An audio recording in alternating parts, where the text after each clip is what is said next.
Hi, so today we're asking the question, is the Daimon that we so enthusiastically discuss on this channel the same thing as the holy guardian angel of ceremonial magic and of Thelema? So just in case you don't understand, the holy guardian angel is either a part of your, depending on who you ask, and depending, like Aleister Crowley was the person that kind of introduced the concept. No, that's not true. He did not introduce the concept, but it became a focus of his work. And so at different points in his career, he thought it was a part of you, like your higher mind. And later in his career, he believed it was an outside entity that people came into contact with. And so it has in some ways the same job as how I describe the daemon. It keeps you on the path of your life. It keeps you moving towards your true will. And so this video, we're asking the question, are they just the same thing? Are they just two different names for the same concept? And I think yes, with a caveat. Let me explain.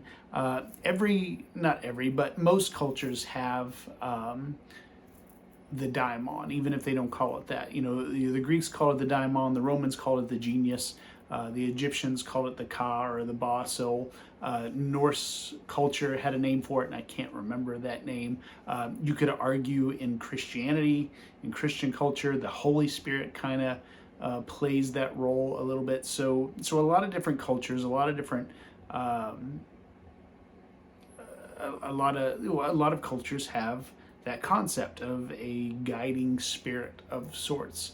And as such, they have different prescriptions on how you come into contact with it, how you make it a part of your experience. And I think there's probably something to be said for each one of those methods, whether you're doing what the Greeks would have said to do, or the Romans, or the Zoroastrians, or whatever. Like, those are all potentially ways to become aware of the influence of that part of yourself.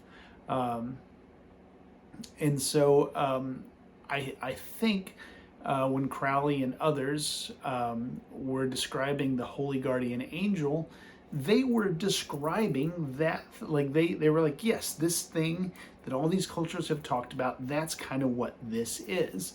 But if you were trying to come into contact with the daimon through all those other cultures, you might be able, I want to give you an analogy here. I want to give you a couple of analogies. This video is going to be stupid with stupid metaphors. First of all, let's say the daimon, the holy guardian angel, whatever this thing is, it's the elephant in the parable about the blind men finding the elephant. And so the Greeks find a leg, and they're like, oh, well, this is what it is. It's like a tree trunk, and the Romans find the actual trunk, and they're like, oh, it's like a snake. And so they're all describing different aspects of the same thing. And so here comes Crowley, and he's like, yeah, there's something here. There's an angel. I mean, there's an elephant here. And instead of feeling one of the parts and describing from there, Crowley being Crowley and not being content to do things that way, he crawls up the elephant's butt and he gets inside of it and he describes it that way. And so that to me is kind of your experience of the thing, whether you're approaching it culturally or in a Crowleyan way. Your experience of the daimon / holy guardian angel, it's the same thing, but your experience of it is different. The other metaphor is if you were trying to encounter the daimon through one of these cultural ways, it's kind of like eating healthy and staying active and drinking water. If you do all of those things, you're going to become healthy. So if you do what these different cultures prescribe as far as interacting with your daimon, you're going to interact with it, even if it's just a vague sense of the direction you're supposed to move in. We'll call that the daimon. When you do the prescribed actions, it leads you on a prescribed path. The ways that Crowley describes to invoke the holy guardian angel are kind of like supplements and juicing and taking steroids and stuff.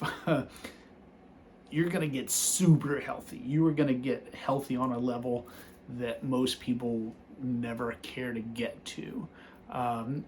So invoking the holy guardian angel through Crowleyan methods is kind of like the supplements and the steroids and stuff, whereas these cultural methods are kind of just like normal and kind of being healthy.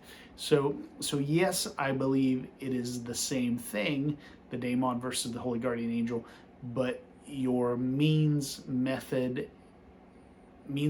of encountering it are what kind of differentiate them.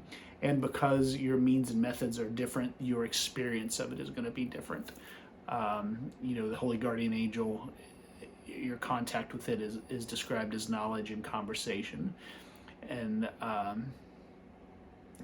so that has implications, I think, of explaining the way the holy guardian angel shows up in your life.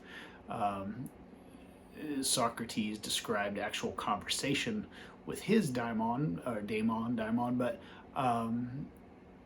I think for most people it doesn't come down to a voice as much as it comes down to an internal compass, kind of, if that makes sense. So if they're the same thing, that kind of leads us to a choice. Like, how do you want to encounter it? And I don't think there's a wrong answer. There might be edgelords and drama queens inside of ceremonial magic and the Thelemic culture that would say, "Oh, well, if you're not doing this, you're just half-assing it. You're being a pussy, man." That's not helpful. That's dumb. If you want to feel the compass, the inward pull of who you're supposed to be and what you're supposed to do, then you don't have to lock yourself into. I'm gonna betray that I don't actually know the methods, but like in an Eastern facing house with blank walls and drawings on the floor and cutting yourself and eating cakes made with your own semen. You don't have to do that stuff. If you want to, you can, absolutely, go ahead, but you don't have to. It's just a difference in what experience you're looking for. So anyway, thank you guys for watching, and we'll see you in the next video.